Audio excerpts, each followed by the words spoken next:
You are an old man who thinks in terms of nations and peoples. There are no nations. There are no peoples. There are no Russians. There are no Arabs. There are no third worlds. There is no West. There is only one holistic system of systems. One vast and immane, interwoven, interacting, multivariate, multinational dominion of dollars. Petrodollars, electrodollars, multi-dollars, Reichmarks, Rins, rubles, pounds, and shekels. It is the international system of currency which determines the totality of life on this planet. You get up on your little 21-inch screen and howl about America and democracy. There is no America. There is no democracy. There is only IBM and ITT and AT&T and DuPont, Dow, Union Carbide, and Exxon. Those are the nations of the world today. What do you think the Russians talk about in their councils of state? Karl Marx? They get out their linear programming charts, statistical decision theories, Minimax solutions, and compute the price-cost probabilities of their transactions and investments, just like we do. We no longer live in a world of nations and ideologies, Mr. Beale. The world is a college of corporations, inexorably determined by the immutable bylaws of business. The world is a business, Mr. Beale.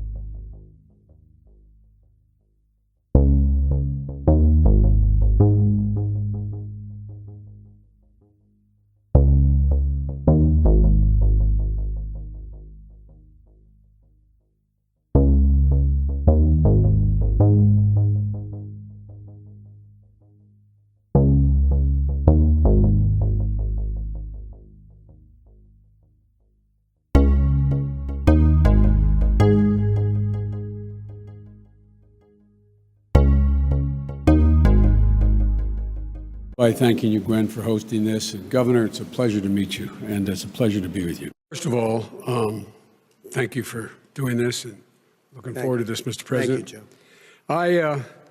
The American people have a right to have a say in who the Supreme Court nominee is. If you need any more proof positive of how bad the economic theories have been, this excessive deregulation, the failure to oversee what was going on, letting Wall Street run wild. I've covered this topic before with Joe Biden. Many know about the double or maybe triples when it comes to Joe Biden. Something is definitely going on. And that brings me back to which I showed before, the Illuminati card game that came out back in 1995. And one specific card is called the imposter card. And this definitely looks like Joe Biden, no doubt whatsoever. And let's get right to the footage from C-SPAN. I removed the audio because there's a lot of noise in the background. But nonetheless, there's Joe Biden with his son, Hunter Biden. And I'm going to speed this up a bit to get to the main point of this. As we move forward, and Joe Biden turns around at this point here, and just take a look here as he touches his neck. This is no way just some natural skin being pushed around. Take a look at that. And it's being stretched. And you see those lines. Try touching your neck for the non-believers that Joe Biden and the whole mask deal. Try touching your neck and see what happens. How about your granny or your grandpa? Have them do the same thing and see if this happens as well. Another little bit of a close-up here of the same. Take a look here at Biden touching his neck, or supposed neck, and you can see This is absolutely not natural. Let me back up here one last time. And you can definitely see that's some type of silicone.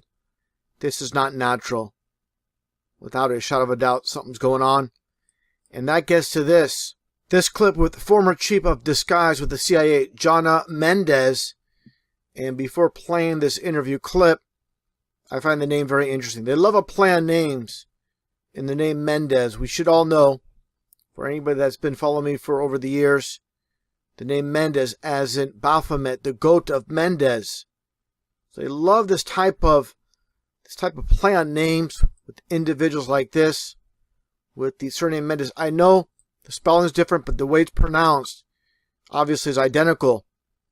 And that gets into, of course, as you see here, Baphomet, again, the goat of Mendez. Let's play this interview clip. And as I stated many times, with all lies, they give us the truth. And definitely, without a shadow of a doubt, when they say former CIA, it's always CIA. They're always putting the truth out in plain sight. My name is Jana Mendez, and I was chief of disguise at the CIA. In my role as chief of disguise, my major concern was always protecting people. Things that was going on when I was chief of disguise was an enormous research program into the new advanced disguise system. It was basically the masks that everybody always wondered if we used masks, and this was the beginning. This is a series of photographs of when I met George H.W. Bush in the Oval Office and revealed to him that I was briefing him wearing a mask.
videos. Well, I'm about to show you beyond a shadow of a doubt that they are using a body double at times, and there's more than one JoJo out there.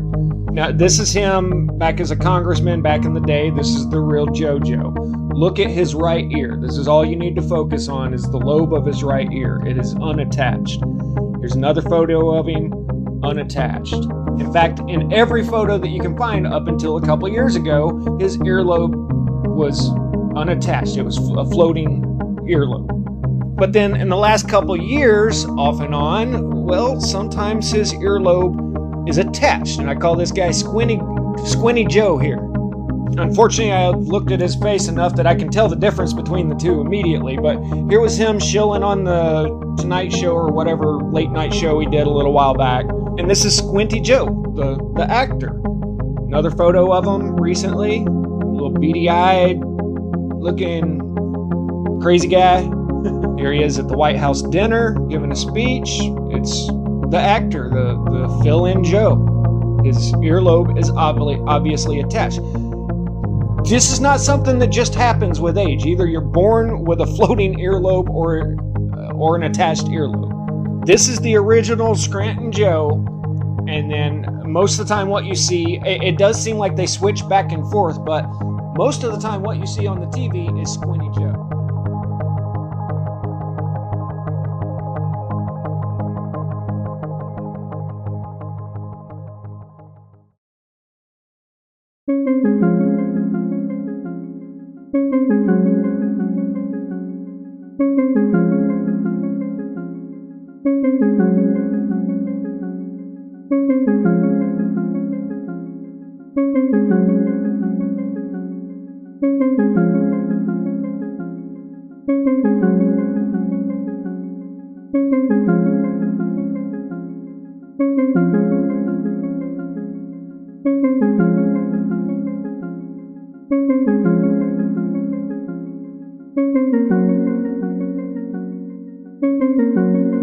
This is a lie.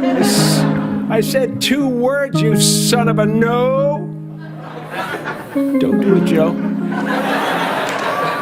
It's exactly what he wants. Don't let your inner whitey bulge.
There it is. Fight for the wire. What do you need a wire, bro? Got a mic.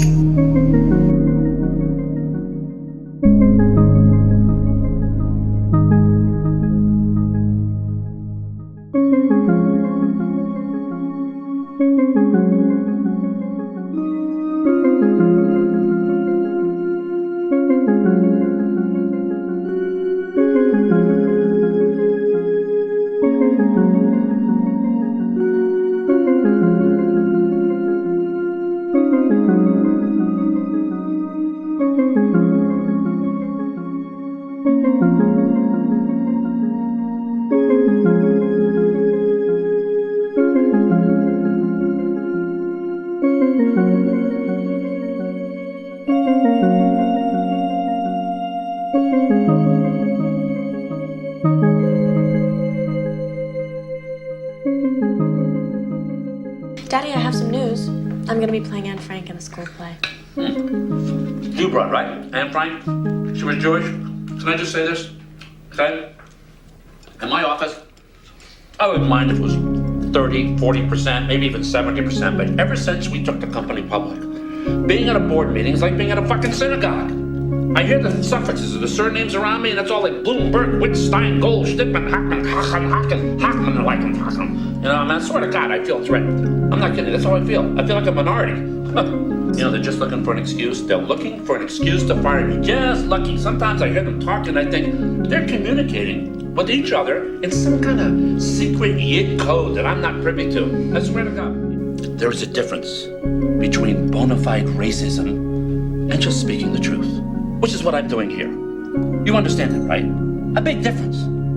Okay? Because racism, true racism, stems from ignorance. It is ignorant. Now, I don't want to ever catch you being a racist. This is not to say, you know, that you have license to bring R. Kelly home for dinner, okay? Or banging some fucking beaner. Hank! No, I'm just saying that I'm scared that she's going to repeat some of this shit at school. And I know because these teachers, you know, here at these fucking dyke lesbians, these feminists at the school system with their fucking rectal ranger buddies, you know. Oh, it's the parents' fault. It's the upbringing. Right, you know. As if what? Kids could inherently be fucking complete assholes on their own, by the way.